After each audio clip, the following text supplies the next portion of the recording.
Edgar Allan Poe, El Rey Peste.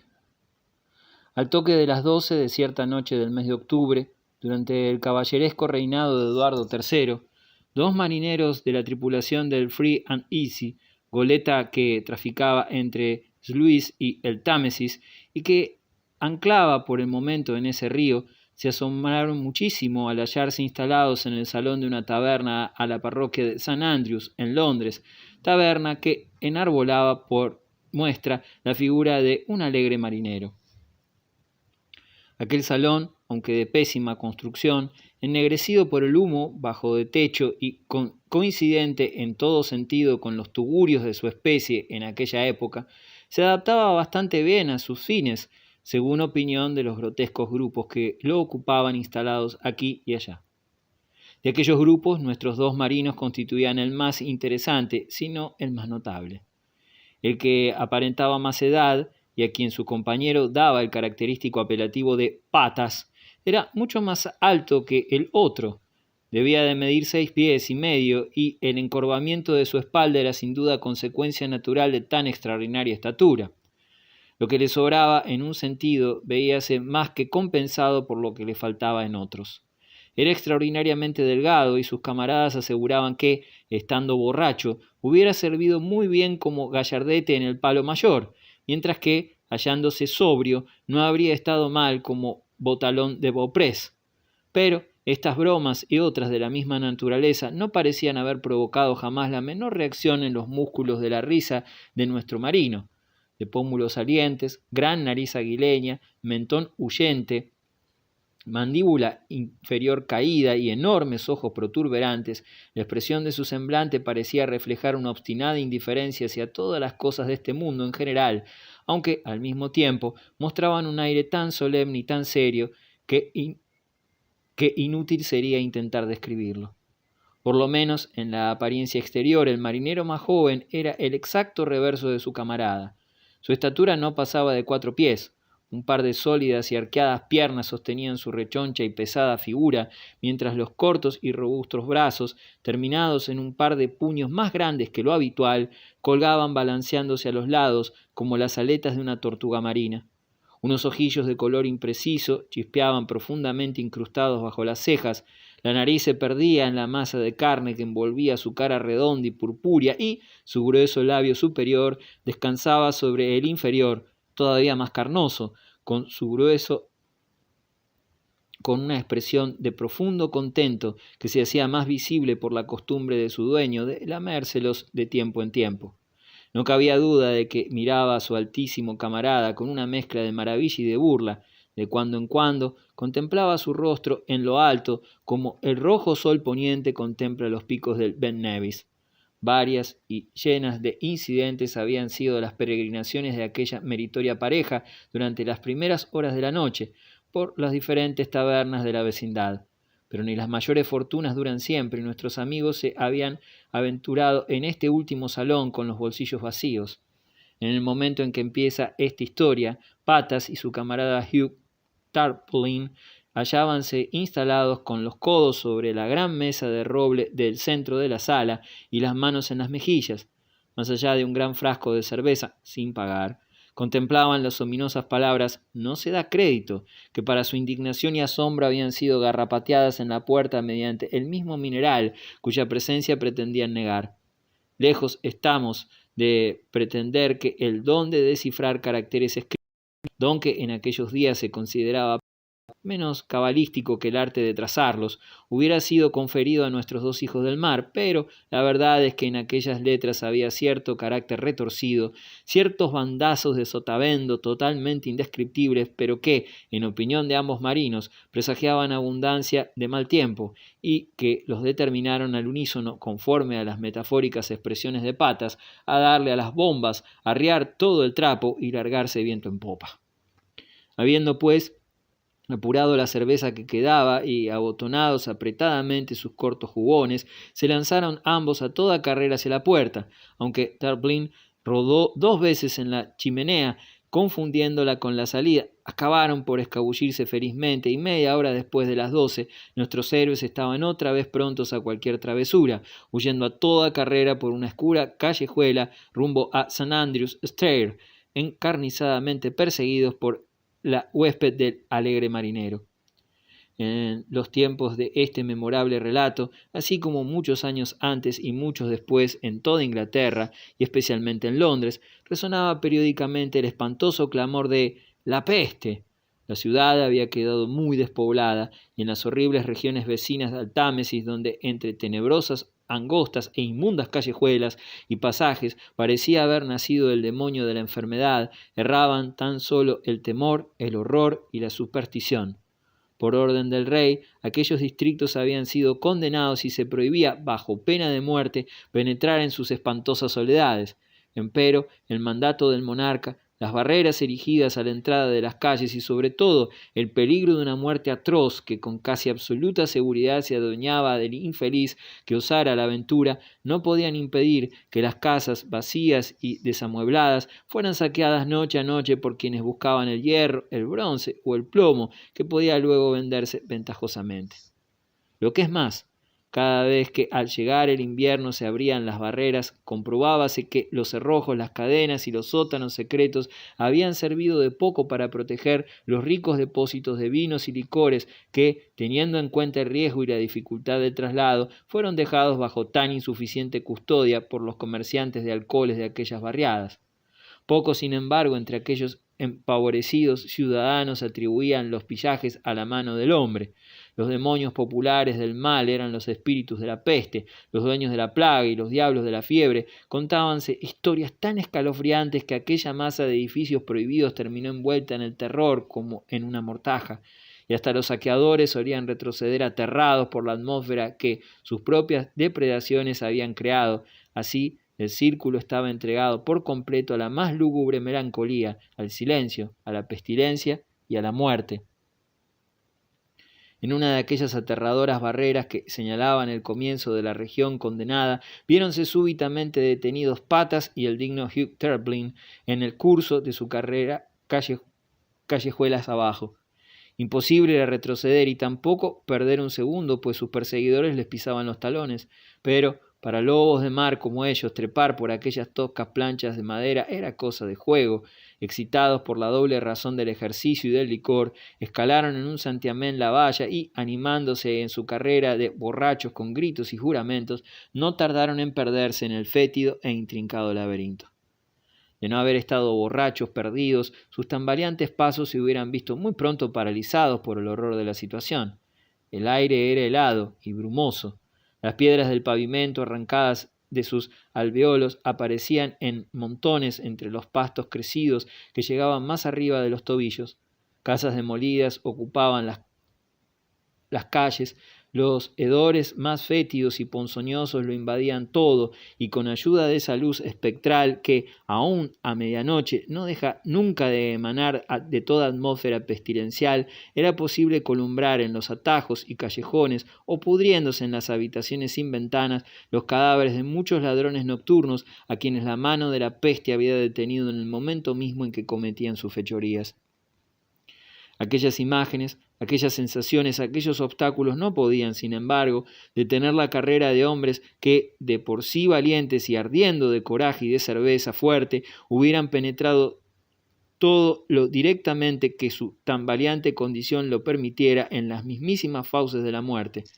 Adelante, siempre adelante, balanceábase el lúgubre Patas, haciendo resonar la profunda desolación con los ecos de sus terribles alaridos, semejantes al espantoso grito de guerra de los indios, y adelante, siempre adelante, contoñábase el robusto Turpin, colgado del jubón de su más activo compañero, pero sobrepasando sus más asombrosos esfuerzos en materia de música vocal, con rugidos in basso que nacían de la profundidad de sus estentorios pulmones.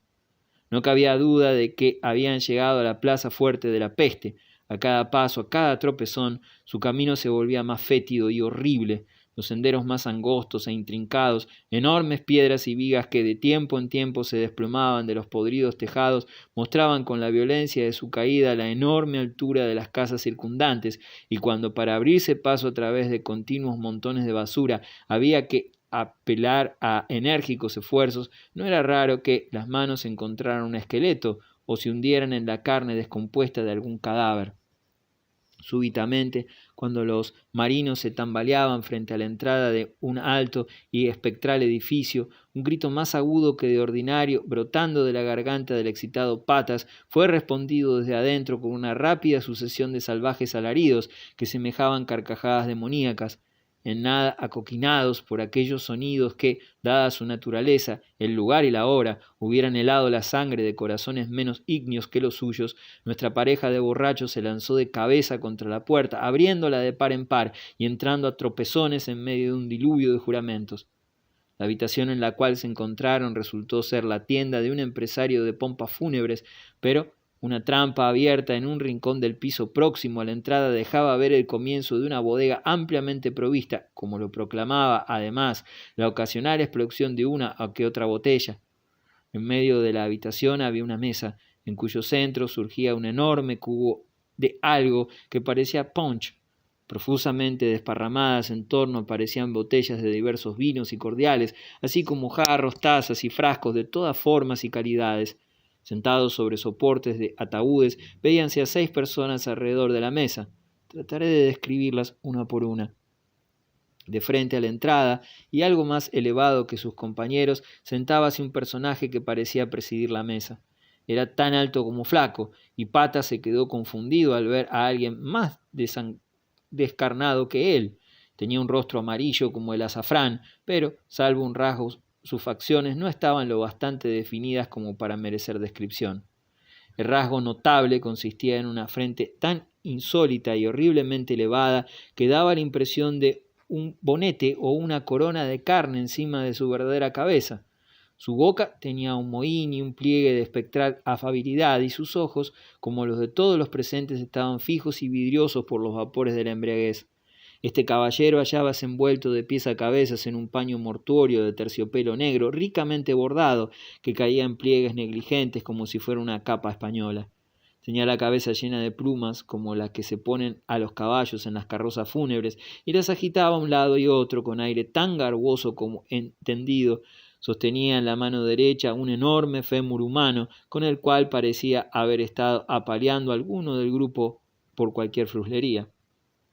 Frente a él, y dando la espalda a la puerta, veíase a una dama cuya extraordinaria apariencia no le iba en zaga. Aunque casi tan alta como la persona descrita, no podía quejarse de una flacura anormal.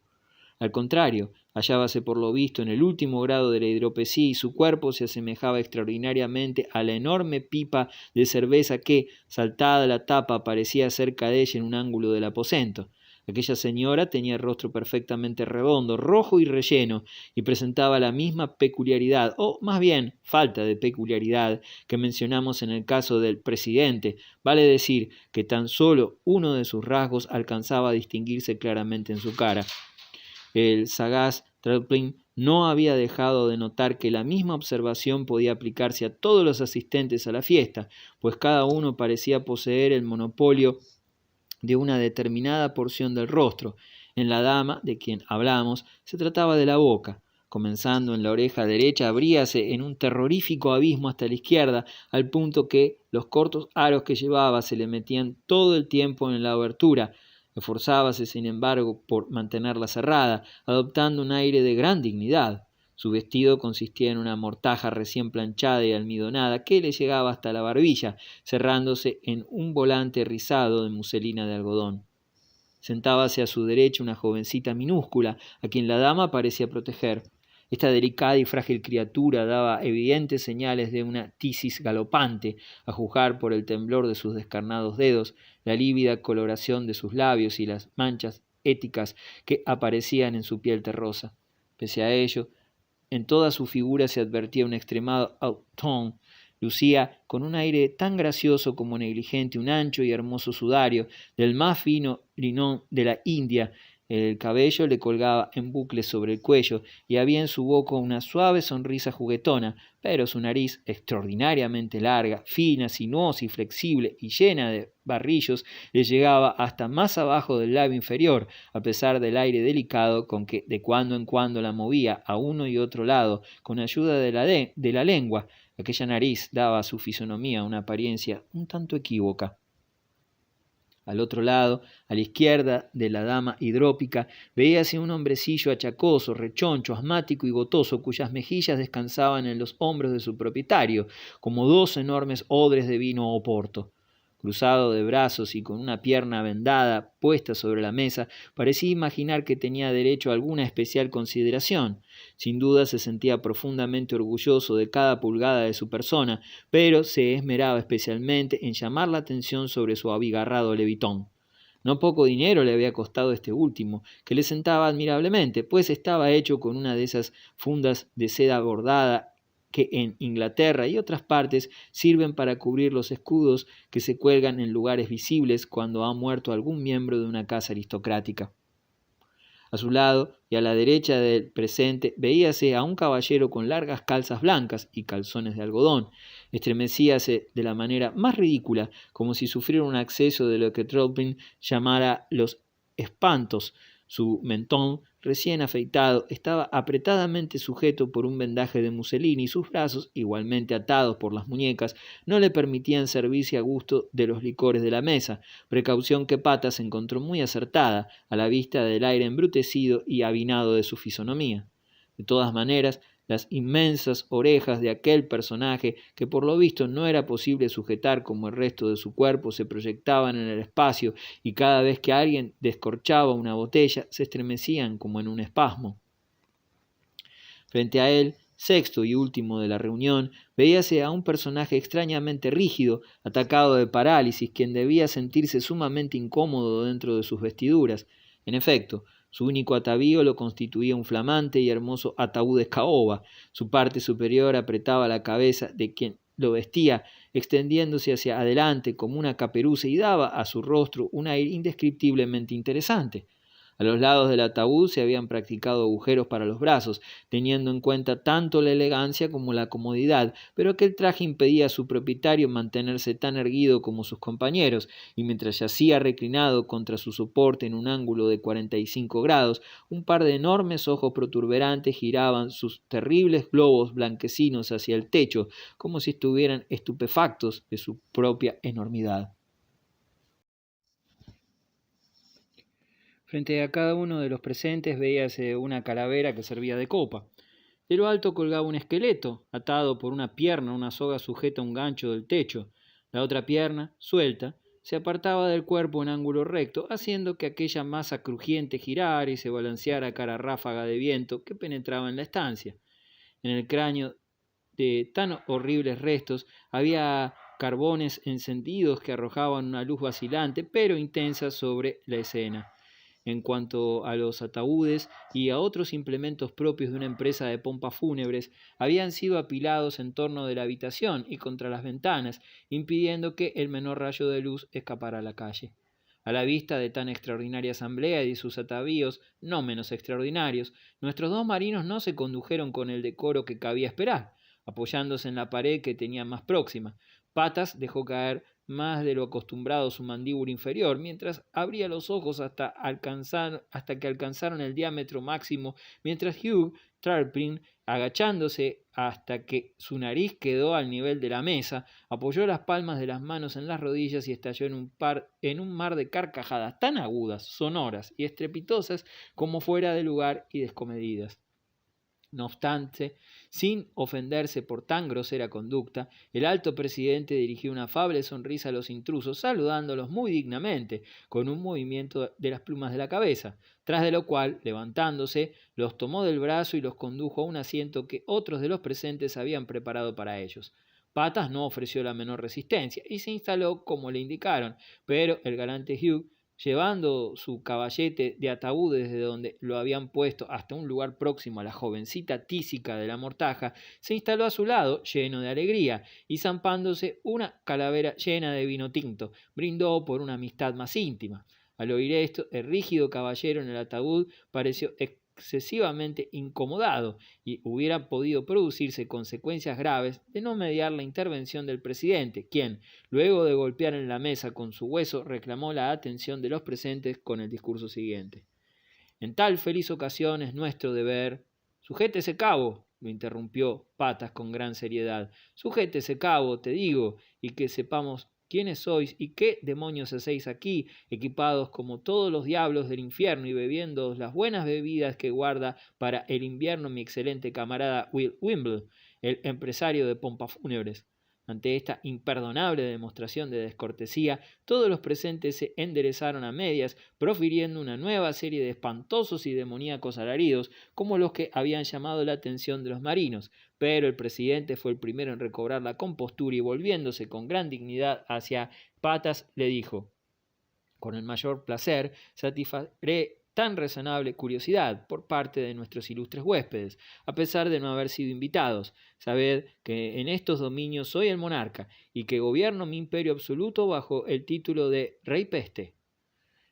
Esta sala, que suponéis injuriosamente la tienda de Will Wimble, el empresario de pompas fúnebres, persona a quien no conocemos y cuyo plebeyo nombre no había ofendido hasta ahora nuestros reales oídos, esta sala, digo, es la sala del trono de nuestro palacio, consagrada al consejo del reino y a otras sagradas y augustas finalidades.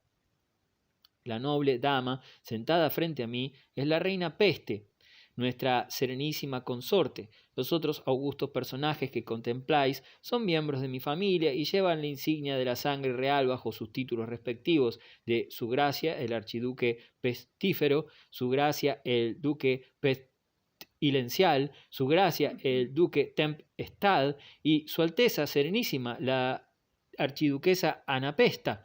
Con referencia a vuestra consulta sobre las razones de nuestra presencia en este consejo, se nos perdonará que contestemos que solo nos concierne y que es asunto exclusivo de nuestro privado y real interés, sin que nadie esté autorizado a inmiscuirse en absoluto. Pero, en consideración a esos derechos de que, como huéspedes y desconocidos, podéis imaginaros poseedores, os explicaremos que nos encontramos aquí esta noche, luego de profundas búsquedas y prolongadas investigaciones, para examinar, analizar y determinar exactamente ese espíritu indefinible, esas incomprensibles cualidades y caracteres de los inestimables tesoros del paladar, vale decir, los vinos, cervezas y licores de esta excelente metrópoli. Todo ello para llevar adelante no solamente nuestros propios designios, sino para acrecentar la prosperidad de este soberano extraterreno cuyo reino cubre todos los nuestros, cuyos dominios son ilimitados y cuyo nombre es muerte. Cuyo nombre es Davy Jones, gritó Troplin, sirviendo un cráneo de licor a la dama que tenía a su lado y bebiéndose otro por su cuenta. Profano lacayo, dijo el presidente, concentrando su atención en el meritorio Hugh. Profano y execrable canalla. Hemos dicho que, en consideración de esos derechos que, aun en tu repugnante persona, no queremos quebrantar, hemos condescendido a responder a vuestras groseras e insensatas demandas. Empero, frente a tan sacrílega intrusión en nuestro consejo, creemos de nuestro deber condenarte y multarte, a ti y a tu compañero, a beber un galón de ron con melaza, que tragaréis brindando por la prosperidad de nuestro reino de un solo trago y de rodillas, tras lo cual quedaréis libres para seguir vuestro camino o quedaros y ser admitidos a los privilegios de nuestra mesa, conforme a vuestros gustos respectivos e individuales. Sería cosa por completo imposible, dijo entonces Patas, a quien las frases y la dignidad del rey Peste habían inspirado evidentemente cierto respeto, por lo cual se puso de pie para hablar sujetándose a la vez a la mesa. Sería imposible, sabedlo, majestad, que yo estivara en mi bodega la cuarta parte del licor que acabáis de mencionar, aun dejando de lado el cargamento subido a bordo esta mañana a manera de lastre, y sin mencionar las distintas cervezas y licores embarcados por la tarde en diversos puertos, me encuentro ahora con un arrumaje completo de cerveza adquirido y debidamente pagado en la enseña del alegre marinero. Vuestra Majestad tendrá, pues, la gentileza de considerar que la intención reemplaza el hecho, pues de ninguna manera podría tragar una sola gota, y mucho menos una gota de esa infame agua de centina que responde a la denominación de ron con melaza. —¡Amarra eso! —interrumpió Troplin, no menos asombrado por la longitud del discurso de su compañero, que, por la naturaleza de su negativa Amarra eso, marinero de agua dulce. Basta de charla. Patas, mi casco está todavía liviano, aunque ya veo que tú te estás hundiendo un poco. En cuanto a tu parte de cargamento, en vez de armar tanto jaleo, me animo a encontrar sitio para él en mi propio cala, pero... Semejante arreglo, interrumpió el presidente, no está para nada de acuerdo con los términos de la multa o sentencia, que es por naturaleza irrevocable e inapelable. Las condiciones que hemos impuesto deben ser cumplidas al pie de la letra, sin un segundo de vacilación, y si así no se hiciere, decretamos que ambos seáis atados juntos por el cuello y los talones y ahogados por rebeldes en aquel casco de cerveza. Magnífica sentencia, justa y apropiada sentencia, gloriosa decisión, la más meritoria, adecuada y sacrosanta condena, gritó al unísono la familia Peste. El rey hizo aparecer en su frente una infinidad de arrugas. Un hombrecillo gotoso sopló como dos fuelles juntos. La dama de la mortaja balanceaba su nariz de un lado al otro. El caballero de los calzones levantó las orejas y la dama del sudario jadeó como un pez fuera del agua, mientras el del ataúd parecía más rígido que nunca y revolvía los ojos. Rió Taupin, sin cuidarse de la excitación general. Estaba yo diciendo, cuanto Mr. Rey Peste se inmiscuyó en la conversación, que una tontería de 2 o 3 galones más o menos de ron con melaza nada pueden hacerle a un barco tan sólido como yo si no anda demasiado cargado, pero si se trata de beber a la salud del diablo, a quien Dios perdone, y ponerme de rodillas delante de ese espantajo de rey a quien conozco tan bien como a mí mismo, pobre pecador que soy, sí, lo conozco, puesto que se trata de Tim Hurley, el actor. Pues bien, en ese caso, ya no sé realmente qué pensar ni qué creer. No pudo terminar en paz su discurso. Al oír el nombre de Tim Hurlington, la entera asamblea saltó de sus asientos. ¡Traición!, gritó su majestad el rey Peste. ¡Traición!, exclamó el hombrecillo gotoso. ¡Traición!, chilló la archiduquesa Anapesta. ¡Traición!, murmuró el caballero de las mandíbulas atadas. ¡Traición!, gruñó el del ataúd. Traición, traición, aulló su majestad, la de la inmensa boca, y sujetando al infortunado Trelpin por la parte posterior de sus pantalones en momentos en que se disponía a beber otra calavera de licor, lo alzó en el aire y lo dejó caer sin ceremonia en el gran casco abierto de su amada cerveza. Luego de flotar y hundirse varias veces como una manzana en un jarro de toddy, terminó por desaparecer en un torbellino de espuma que sus movimientos creaban en el ya efervescente brebaje. Patas, empero, no estaba dispuesto a soportar mansamente la derrota de su compañero. Luego de arrojar al rey Peste por la trampa abierta, el valiente marino le dejó caer la tapa sobre la cabeza mientras lanzaba un juramento y corrió al centro de la habitación. Aferrando el esqueleto que colgaba sobre la mesa, empezó a agitarlo con tal energía y buena voluntad que, en momentos en que los últimos resplandores se apagaban en la estancia, alcanzó a romper la cabeza del hombrecillo gotoso, lanzándose luego con todas sus fuerzas contra el fatal casco lleno de cerveza y de Hugh Trampling.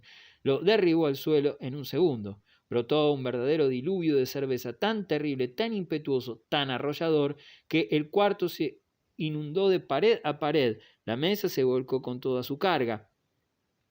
Los caballetes quedaron patas arriba, el jarro de ponche cayó en la chimenea y las señoras, en grandes ataques de nervios, montones de artículos mortuorios flotaban aquí y allá, jarros, picheles, damajuanas se confundían en la melé y las botellas revestidas de paja se entrechocaban desesperadamente con los botellones vacíos.